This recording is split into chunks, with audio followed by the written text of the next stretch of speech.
В 2021 году я закончила школу, поступила в университет. То есть, в принципе, этот год должен был быть волнительным, да, как такой этап жизни. Ну и уже Новый год, уже более стало понятно, с чем работать в ближайшие 5 лет. Это был рабочий день.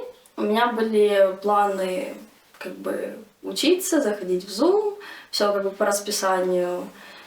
Я спала, ко мне пришел муж сестры, разбудил со словами, что началась война, но спокойно. Я подумала, что он шутит. Потом я открыла интернет, да, посмотрела разные каналы, поняла, что не шутит. Потом спустилась к родителям, мы это обсудили более серьезно, чего нам ждать. И первая моя мысль была все-таки, что нужно уезжать куда-то. У нас в доме было много людей, которые из Харькова, временно у нас жили, чтобы уехать дальше на Западную Украину, либо за границу. Поэтому не было личного пространства. Это то, что поменялось сразу.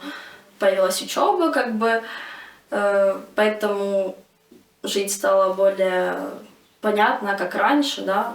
Понятно, она не будет как раньше по-любому, но хотя бы какая-то связь с прошлой жизнью, что ты чем-то занят, она возобновилась. Мой распорядок дня зависит от того, еду я работать волонтером, либо остаюсь учиться дома. Волонтерская деятельность помогает мне учиться, потому что у меня появляется какая-то мотивация. Конечно, ожидается День Победы как окончание этого периода, и как будто он как капсула возьмется и закончится. И это уже, да, временная часть другая. Потому что так как обстреливают всю Украину, более безопасное место, не знаю, где можно найти, за границей разве что, это уже такой вопрос, насколько ты готов бросить все, что у тебя здесь есть. Отношения изменились, конечно, потому что, вся жизнь изменилась, и сейчас даже ценности, все материально ушло, тоже банально, но все остальное мы приобрести сможем, а жизнь нет. В принципе, жить счастливо — это достаточная мечта. Счастливое будущее, я надеюсь. Нет, на самом деле, конечно, первое нас ожидает победа. Второе нас ожидает отстройка.